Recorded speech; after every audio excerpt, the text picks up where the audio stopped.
नमस्कार दोस्तों, आज की इस वीडियो में हम पढ़ेंगे अभिकर्मित अनुदेशन विधि के बारे में, जिसमें आपको अभ्यास प्रश्न, वस्तुनिष्ठ प्रश्न और कुछ व्याख्यात्मक प्रश्न भी मिलेंगे। तो वीडियो शुरू से लेकर अंत तक देखें। अभिकर्मित अनुदेशन विधि 3 प्रकार की होती है: रेखीय अभिक्रम अनुदेशन, शाखीय अभिकर्मित और अवरोही अभिक्रम। ये इसके उपनाम भी दे रखे हैं वापिस अपने अपने। और रेखीय अभिक्रम अनुदेशन विधि के जन्मदाता हैं वो 1954 में B.F. स्किनर को माना जाता है। इन्होंने क्रिया प्रस्तुतता सिद्धांत और पुनर्बलन प्रतिपुष्टि सिद्धांत दिया था। अब है शाखीय अभिकर्मित अनुदेशन। बहुविकल्पी प्रश्न अधिक पूछे जाते हैं इस विधि में, और 1954 में नॉर्मन ए काउंटर द्वारा ये विधि दी गई। 1962 में थॉमस ए गिलबर्ट अमेरिका के हैं, इनके द्वारा अवरोही अभिक्रम दिया गया, जिसमें सक्रिय अनुबंध अनुक्रिया पर यह आधारित है। कुछ महत्वपूर्ण प्रश्न है, देख लेते हैं। अभिकर्मित अनुदेशन शिक्षण विधि के प्रणेता कौन है? B.F. स्किनर है। भारत में अभिकर्मित अनुदेशन का प्रसार कब हुआ? 1962 में। अभिकर्मित अनुदेशन की मुख्य विशेषता क्या है? यानी कोई भी जो भी विषय वस्तु है, विषय वस्तु को क्या करना है? छोटे छोटे टुकड़ों में विभक्त करना है और फिर विद्यार्थी के समक्ष प्रस्तुत करना है। जैसे ये कोई पाठ योजना है, इसको छोटे छोटे पदों में विभक्त करके विद्यार्थी के समक्ष प्रस्तुत करना ही ये अभिकर्मित अनुदेशन विधि की मुख्य विशेषता है।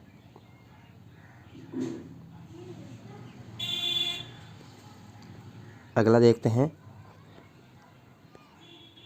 ये कुछ महत्वपूर्ण प्रश्न है। अभिकर्मित अनुदेशन का प्रयोग सर्वप्रथम किसने किया? तो सिडनी के एल्पेसी द्वारा अभिकर्मित शब्द का सर्वप्रथम प्रयोग किया गया।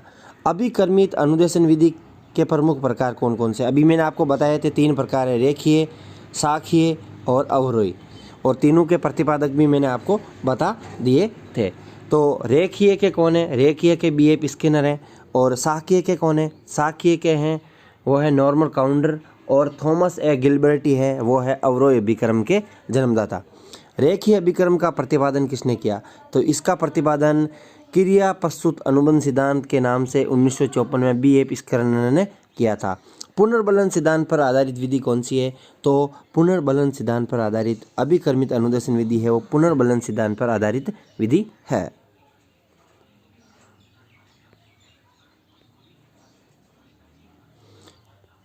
ये कुछ महत्वपूर्ण प्रश्न है।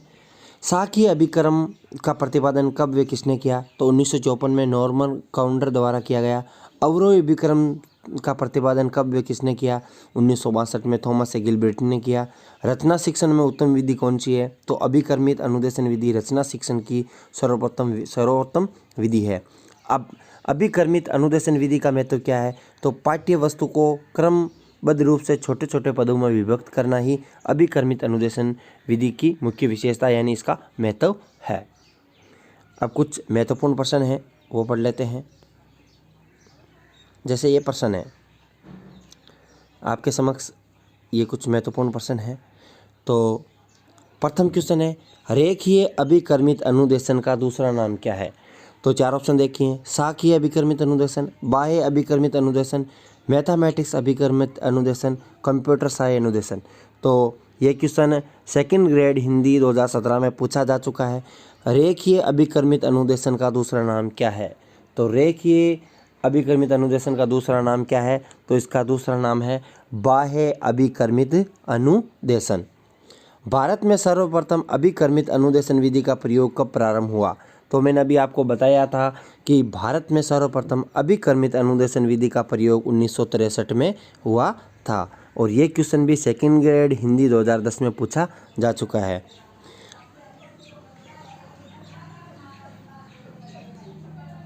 अगला है, यह व्यक्तिगत अनुदेशन की एक विधि है जिसमें बालक क्रियाशील रहकर स्वयं की गति से सीखता है, अपने उत्तरों की तत्काल जांच करता है। अभिकर्मित अनुदेशन की ये परिभाषा किसने दी?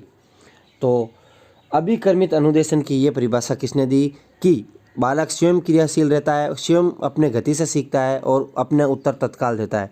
तो D.L. कुक द्वारा ये परिभाषा दी गई, और ये क्वेश्चन भी 2nd ग्रेड हिंदी परीक्षा 2010 में पूछा जा चुका है। रेखीय अभिकर्मित अनुदेशन में पदों की प्रकृति के आधार पर कितने भागों में बांटा जा सकता है। वेरी वेरी इंपॉर्टेंट क्वेश्चन है। रेखीय अभिकर्मित अनुदेशन में पदों की प्रकृति के आधार पर इसे कितने भागों में बांटा जा सकता है। तो इसे कितने भागों में बांटा जा सकता है। इसे 4 भागों में बांटा जा सकता है। कितने भागों में बांटा जा सकता है।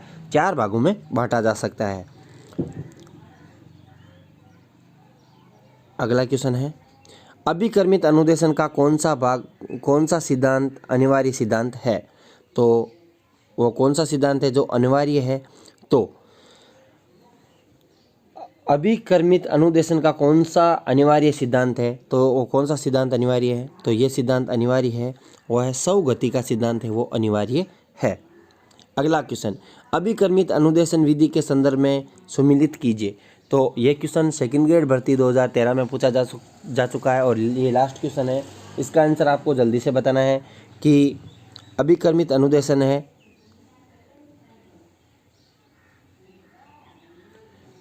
ये आपको बताना है, जल्दी से बताइए।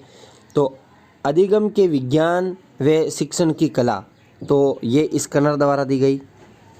और रेखीय प्रोग्रामिंग ये क्राउंडर द्वारा दिया गया। अनुकूलीय प्रोग्रामिंग पार्क्स द्वारा दिया गया। और मैथमेटिक्स प्रोग्रामिंग ये गिलबर्ट द्वारा दिया गया। तो इसमें ऑप्शन 4 सही होगा। यदि वीडियो अच्छा लगे तो अपने दोस्तों के साथ ज़्यादा से ज़्यादा शेयर करें। Thanks for watching us.